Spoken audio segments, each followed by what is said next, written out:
Well, welcome to the Lancashire Society's The Noise We Mek project, supported by the Heritage Lottery Fund. This is a short trip up just part of the Leeds-Liverpool Canal, starting off here in Bursker and travelling eastwards through the coalfields of Wigan, through the markets of Chorley, through the cotton mills of Blackburn, to take in a little bit of everything that made Lancashire such a great county. So join me, if you will, on this short trip up Thowd Cut.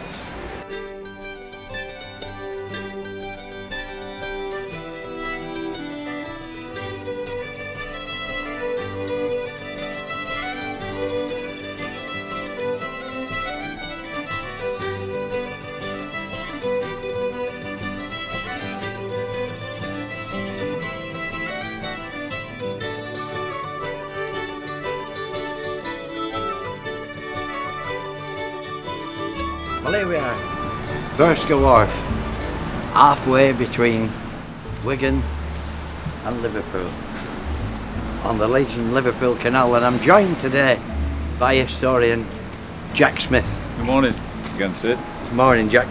To look at these old buildings, which are still exactly where they were put almost 250 years ago.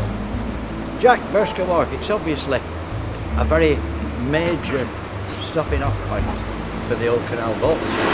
Yeah, it was, because it was here where they used to stable the horses and provision them on the way towards Wigan. This is an interesting feature here, because if we look upwards, this is where the loading crane used to be. That's why the wall's recessed as it is, to facilitate the turning of the crane that used to be here for unloading. And that lifted material out of the boats and into the upstairs if necessary, or just left the material downstairs that was being loaded or unloaded. So it's interesting that that is still here. Unfortunately, the crane itself has gone, but there's evidence that it's still here, that it was here. Distant echoes Distant. of an ancient time. And it's a good place as well to put a marker stone as to where we are distance-wise, because here we have got a milepost that actually tells us exactly where we are.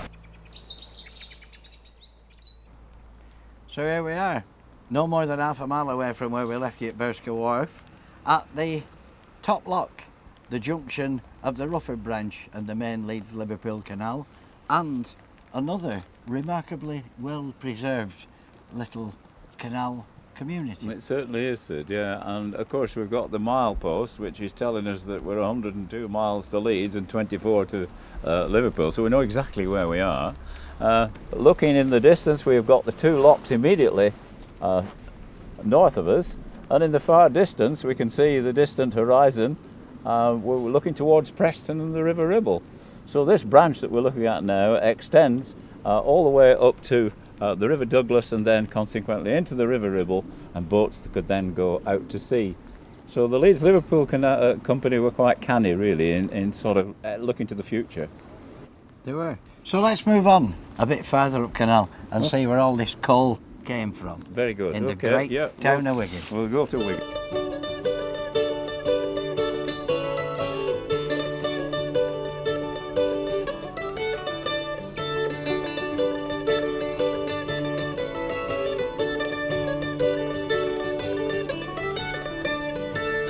Here we are, Jack.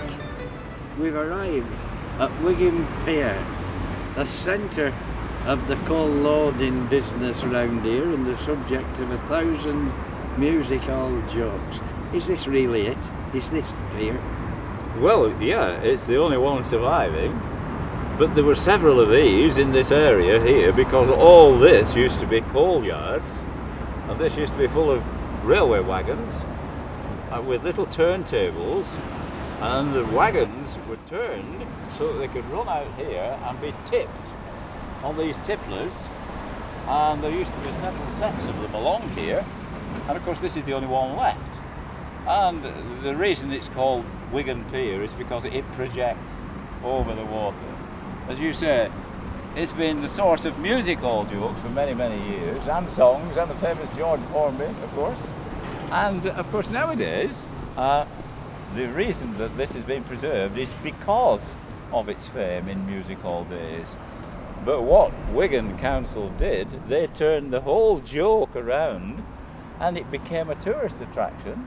And so Wigan Pier complex, which we're going to have a look at now as we arrive at the complex, has now become a tourist attraction.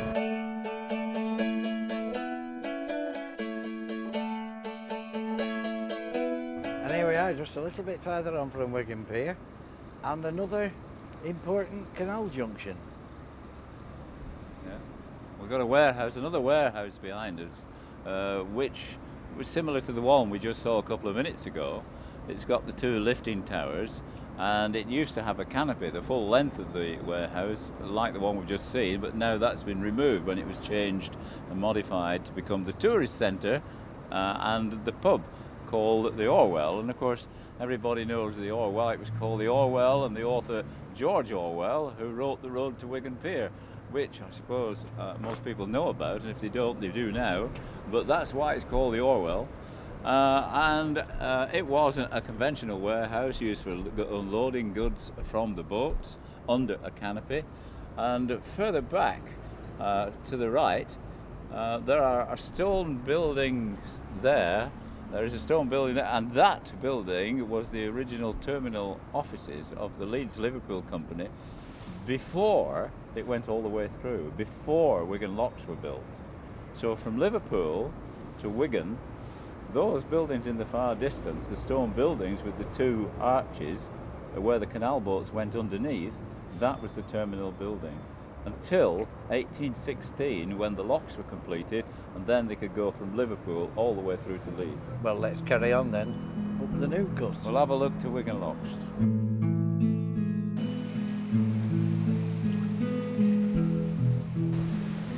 So we've climbed up from Wigan Pier, up the Wigan Locks. 21 locks in very quick succession, all linked by great wide basins. And we've arrived here at Top Lock at Lockkeeper's Cottage. It's a long way up, Jack. It's a long way up, so we're out of breath, aren't we? Just a little bit. How far is it from bottom up to here? How far? Mileage-wise, it's about 3/4 of a mile in total. 3/4 of a mile, and more or less straight up. More or less straight up. It rises nearly 500 feet from the level that it was in the basin.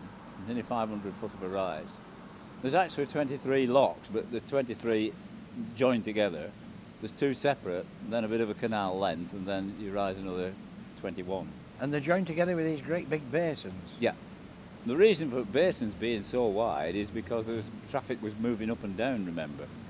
So they had to go to one side while the others passed, so that's why there's a big wide basin. So the lay-bys between each one, and to save a bit of water as they're going up and down. The lay-bys, yeah. But as far as I know, the quickest you can go through these locks is about 6 hours. The quickest you can do it. Which is why there's a splendid pub called the Kirkless Arms at the top of these locks, because by the time you've come up here, you'll be ready for a jar. You're ready for a drink, yeah, that you are. It's interesting, though, that, the locks were created as more or less the last thing before the joining up of the Leeds-Liverpool Canal to the Lancaster. The locks here and the locks at Johnson's Hillock, where we're going to go, those two jobs were the main ones before the link-up, so that the Leeds-Liverpool could use the middle length that was formerly at the Lancaster Canal.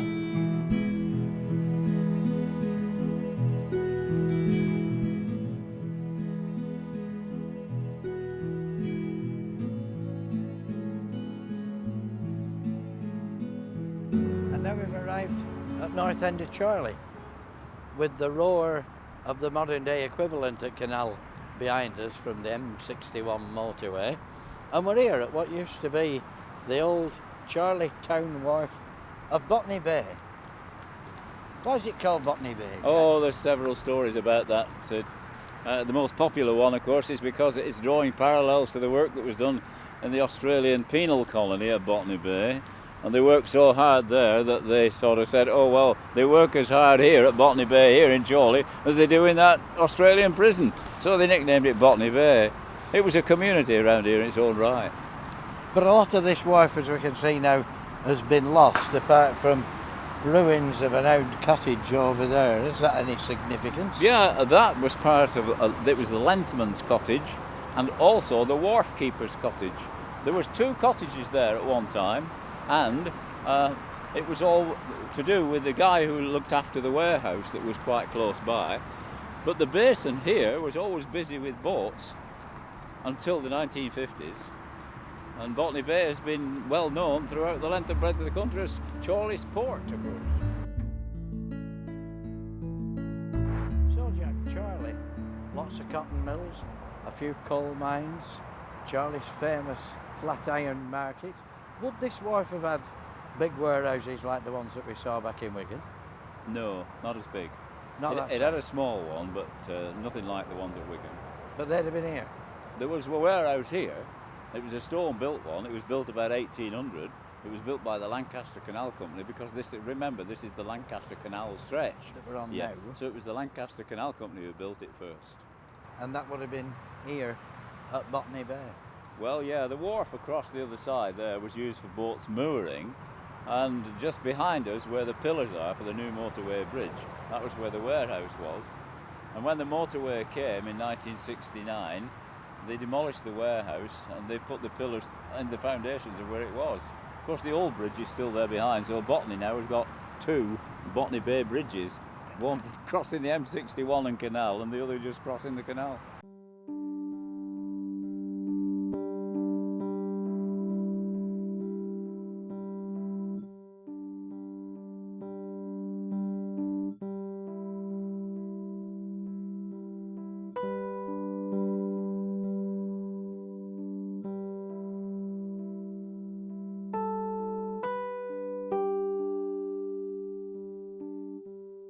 So, north side of Chorley, half a mile from Botany Bay, we reach this, which today is an idyllic rural location at Johnson's Hillock Lock. Not always like this, a hive of industry and activity, but look at it now. Very popular. Beautiful flight of how many locks? 7 locks. Taking the Leeds-Liverpool Canal off the line of the old Lancaster Canal. Oh, off Lancaster Basin, yes, at Whittle Springs, up Johnson's Hill. It's officially Johnson's Hill, but they call it Johnson's Hillock Lock. Up to the top lock, where the level canal runs all the way to Blackburn. I think that it's an interesting area, generally speaking, because it's seen a lot of changes.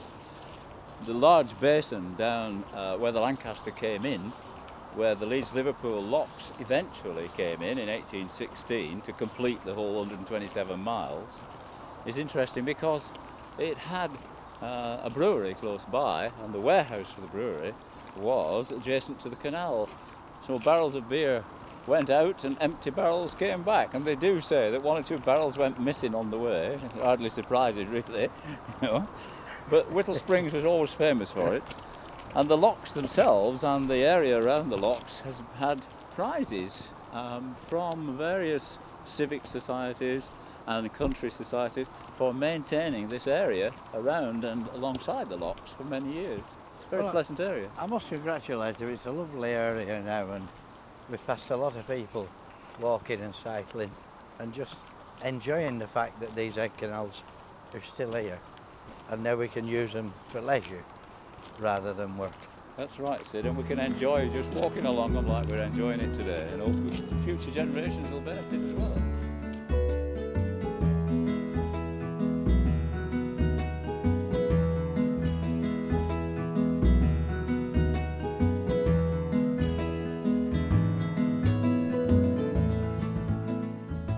Journey's end, Jack. At last. Blackburn. And here we are at Blackburn's Arnhem Wharf, right in the centre of town, and looking remarkably well preserved considering its age. Has this been here since they finished canal off here? Oh, it was built before the canal was finished, actually. It was built before 1816. But it was enlarged, so the warehouses were made bigger, you know, because they had such a variety of stuff coming in. Mainly, of course, coal for all the mills, because Blackburn locks, there's 6 Blackburn locks. And alongside them 6 Blackburn locks, there were about 12, 14 mills, all covered by the canal company, cotton coming in, coal coming in. So yeah, it was a busy place. There was also, I believe, a windmill across the other side of the canal, behind where we are now, at the other side. There's been some redevelopment here now, so some of the buildings have gone from what they used to be originally. But we've still got the lockkeeper's cottage here, or the manager's cottage, we're not quite sure what it is. It's probably manager's cottage here, alongside us. But there were so many other smaller buildings here. There was a smithy here. But the main thing is that the warehouses are here, which are very similar to those that we've seen in Wigan anyway, where they've got the canopies coming out to protect the cargoes when they were unloading. So yeah, journey's end, and of course we've done the end-to-end thing almost, haven't we, really, from the point of view of sort of the Leeds-Liverpool Canal, central Lancashire. We've done that bit. And probably the best preserved example that we've come across on our journey today of old canal wharfage. And this building has been preserved and restored and is now in regular daily use as offices, leisure facilities, retail outlets and a bar. That's right. At the far end. It's interesting to see that this warehouse with its canopies is just the same as the one we saw at Wigan, which reflects the usage of the Leeds-Liverpool Canal Company over the Lancaster Canal Company, which had a slightly different building for their warehouses. So that's another interesting little thing. So our journey from Berska to Blackburn is over. It would have taken, in the days of horse-drawn barges, 24 hours of sailing to get from Berska through to Blackburn. 3 miles an hour plus 3 locks an hour. We've done it in a day. Times have moved on. But isn't it grand that this, right in the middle of the town of Blackburn, is still open, still available and still accessible to everyone to enjoy. Yeah. Long may it remain so, Sid. Long may it remain so.